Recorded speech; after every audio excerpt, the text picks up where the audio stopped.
Welcome to Manager Tools. Email Compendium, Part 1. This cast answers these questions. What is Manager Career Tools guidance on email? Why is 3 times a day the most important guidance? Where should I start? Well, if you want answers to these questions and more, keep listening. Here we go. You may not realize this, but when we bring our Manager Tools conferences to the DC area, we come to both Dulles and to City Center.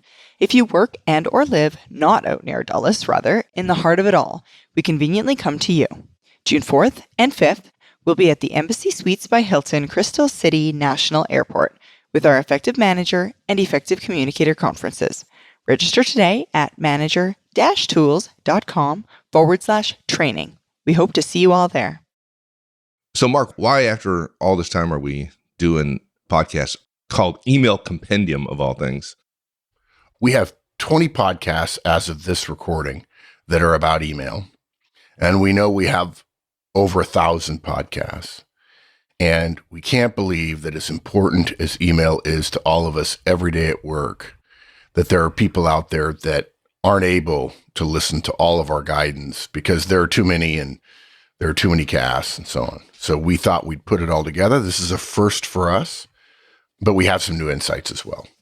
Yeah, good point, dude. We've talked about email a lot. So instead of making you go find those numerous podcasts on email, we're going to kind of collapse it all into this compendium.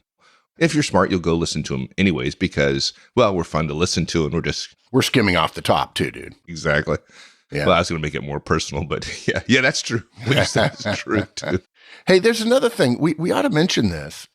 If you're a listener, but we don't really have a relationship with you, 2 things. One, we'd love for you to have an account on our website. Look, it's free, okay? But the second thing is, I promise you, we're not going to spam you. You'll get an email a week about conferences and stuff, but all of our emails have content in them.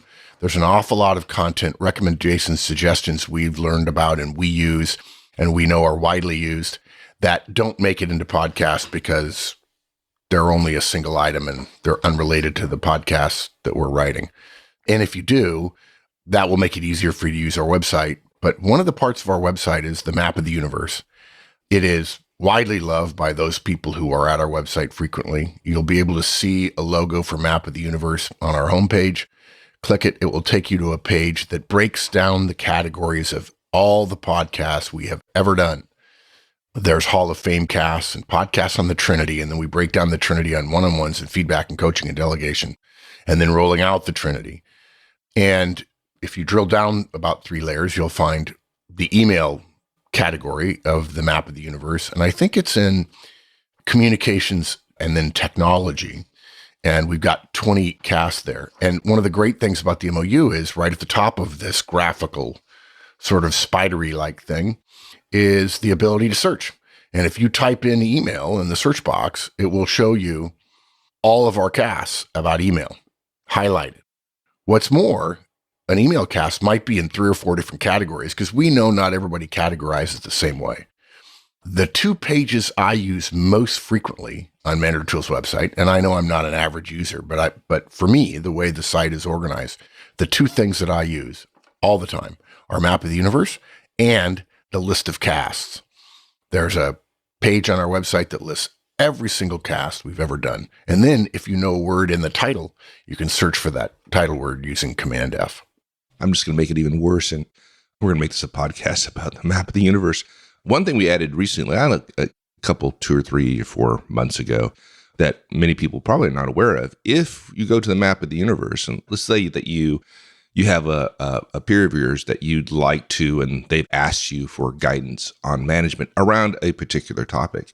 Well, one thing you can do is go to the Map of the Universe, navigate to the category that you're interested in. And if you right click, it's kind of a network diagram, right? So if you click on that node, you can copy a URL to that particular category and send that to them. And it will take, when they click on it, it will take them right to the Map of the Universe, right to that particular category. So it's a great way to share a block of content around a particular topic with a peer or a subordinate or whatever. All right. So the second part of our podcast is about email. So let's get to that, Mark. Yeah. One of the most frequent things we get asked about off topic at our public conferences and also at client training days is email. Usually what happens is, I know when I'm presenting, I can't speak for Kate or Sarah, but when I'm presenting, I make a motion, like somebody says something about how busy they are. And I said, yeah, but I saw you're doing email the whole time. And I said, I don't think you're that busy. No offense, guys.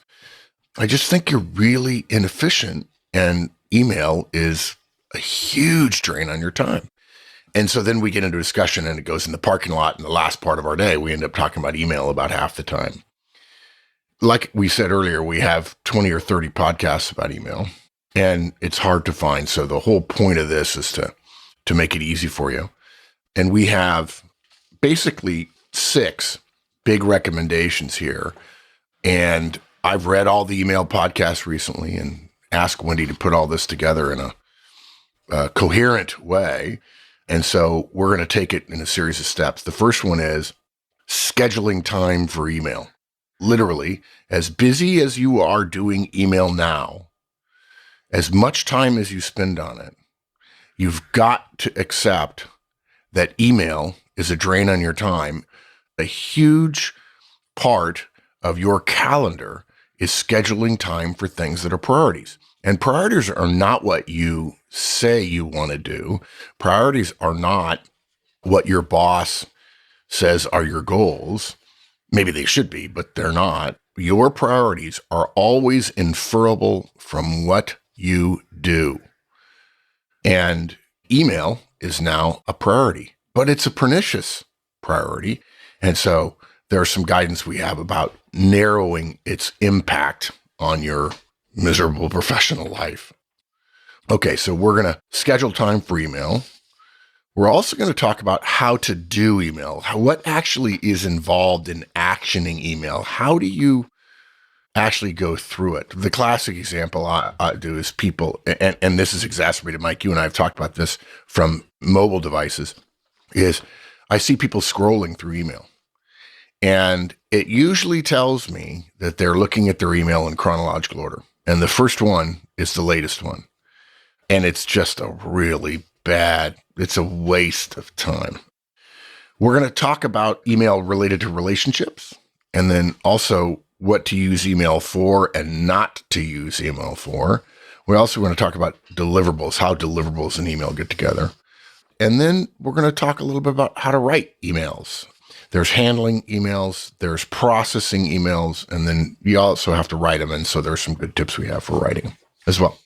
Okay, so are we going to go through the outline? Because the outline in detail is a podcast in and of itself. Yeah, actually, this is sort of a throwback cast where we have 6 major topics, but we also have 4 and 5 and 6 subtopics to each one because we have so much guidance on email.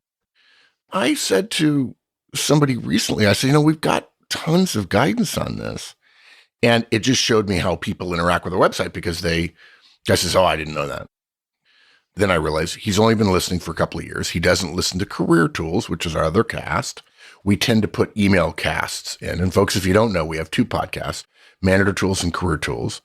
And yes, managers do email like everybody else, but generally Manager Tools is for management issues, whereas we think of email as a broad professional issue. But, this person had only been listening for about 6 months. And it wrote in and said, you've changed my life and it's really great. And thank you for doing this for free. Now, to his credit, he was a licensee, which is why I saw his email. And he said, I'm just trying to give back for the resource you've given me. But he hadn't, gone nearly through the archives of 1,000 podcasts he hadn't listened to. In fact, Mike, I will tell you that today, unlike 13 years ago, if I ask somebody, how serious a fan are you? Although we did have that one guy show up at my house once. People say, oh my gosh, I'm just a huge fan. I listen to it all the time. And when I ask, how many podcasts have you listened to? You tell me, Mike, what's the number they give me? For the guys who say, I'm just a huge fan. Oh my God. 50. Dude. Oh, perfect. Yeah, 50. And you know what? I have to caution myself against rolling my eyes, like 50. Well, it's a year. Yeah, you're 1/20th of the way through. Keep going. You got a ways to go. Hopefully you'll be commuting for the rest of your life, because then you'll finally get through it all. Anyway, he said, I didn't know anything about your email guidance. I've heard Mark mention email as being a scourge and stuff, but and the reason why is he's looking for guidance on the problems he's facing now. He probably started, this particular guy, in fact, did start with the Trinity. And there's just so much more out there. We've never done this before, where we've put together 5, 6, 7 casts, in this case 20 to 30, and did them at a high level. But I thought it would be interesting. We try to do 1 to 2 new things a year to keep people interested. For all our European listeners, if you have a group of 13 or more who would benefit from our guidance in our core client training options, the effective manager, the effective communicator, or the effective hiring manager, you may want to consider us bringing on-site, coinciding with our public training in early August this year. If we can schedule your training when we're already there with our public conference, we can drastically cut the travel expenses, and you can benefit from the large group pricing for up to 30 folks. We've already booked 2 client days in early August, and we could be there the last week in July to work specifically with you. To learn more, contact Maggie at manager-tools.com regarding overseas pricing and details. So, scheduling email. Only read and action email 3 times a day. That's it. There's a rule that if you have something to do and you don't schedule time for it, it will take up all of your extra time. Email right now is invading everybody's professional lives. Every time there's a break, every time you're walking from meeting to meeting, you're on your phone with your head down. In fact, I think the next species of Homo sapiens will have their head tilted down at 20 degrees, or even better, that all Homo sapiens will have the ability to scroll through email, not make eye contact while also carrying on a conversation, which is utter gibberish. And so the bottom line guidance here is, if you want to be effective, you have to restrict the amount of time you're doing mail. Email is not your priorities, okay? Email is an important tool to get your work done, but it's not a priority, okay? And I know some of you are saying, oh, no, Mark, you're mistaken. We have an email culture, okay? We'll come to that. What we're saying here, guys, is rather than doing your email throughout your day, when you have a minute, when you're walking between meetings, at your desk with unscheduled time. In fact, Mike, we have video of managers doing email. And if you let a psychologist watch, they're working on something, and they go check mail that is open. Their mail client is open on their computer. They go check mail even when there's nothing there. And these are people that have, alerts and sounds and alarms when they get emails, all of which we'll cover. And they're working in a PowerPoint document or a Word document or a Google Sheet or something, and they just go over to mail. They just click on mail, and then they click back. Yeah. It's like breathing. Yes, exactly. And think about it, guys. I mean, if it were that important, email would be on your job description, but it's not. Communication is on your job description, and communication is the most frequent thing we do. So we've got to be careful about this. We have to find the right slot, the right way of thinking about email. It is not a priority. Your boss is not going to give you a bonus for getting to inbox 0. Okay. On the other hand, you have to spend time doing it because it is such a critical part of how organizations communicate. It's not the most effective. It's not the most efficient, but it's useful, very useful. So we recommend you restrict your time. We're going to cut right to the chase. We're not saying we're the only people with guidance like this, and you may choose to do it slightly differently. And I would probably be okay with somebody saying, I only do email twice a day, because they would be so far ahead of anybody else who doesn't schedule time to do email that the difference between 2 and 3 versus doing and not doing is relatively trivial. But in our experience, with the nature of professional life today, having tried 1 time a day, which really quickly didn't work, 2 times a day and 3 times a day, it's been our experience that 3 times a day works. So we recommend you process email. That is, you are in your email software client 3 pre-scheduled times during each of your work days. Early in the morning, and I don't mean crack of dawn, middle of the day, and roughly near the time you go home. If you're at the office at 7 a.m., don't do email right at 7 a.m. because what we find is then the email traffic becomes deliverables, and then you start working on other people's priorities rather than your own. So get some work done on your own, maybe half an hour, 45 minutes, maybe an hour before you do mail. Again, in the middle of the day, maybe before lunch, maybe after lunch, maybe during lunch, but I can't imagine that. And then again, toward the end of your day, but not the last thing you do before you go home, and certainly not at 9 o'clock at night when you're with your family. What this means, guys, is that you do mail. That means you don't look at mail. There's an exception. We'll come to it. No other time during your workday except when you're scheduled to do it.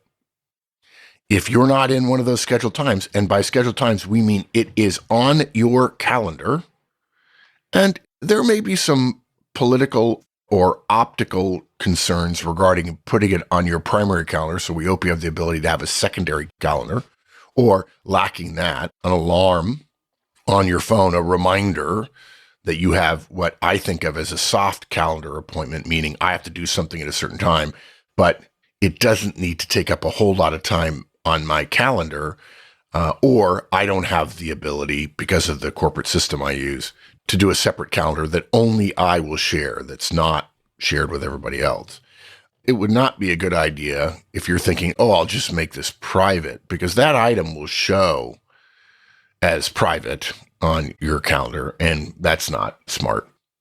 So it's as simple as that. Now, I do it 3 times a day for 30 minutes. I get a lot of mail. Okay. At one point, I was getting 600 emails a day. I'm way below that now. But here's the thing. You're going to work on mail during that time, and we'll talk about this more in detail in terms of processing mail. You will do mail during only that time, and you will handle all of your mail.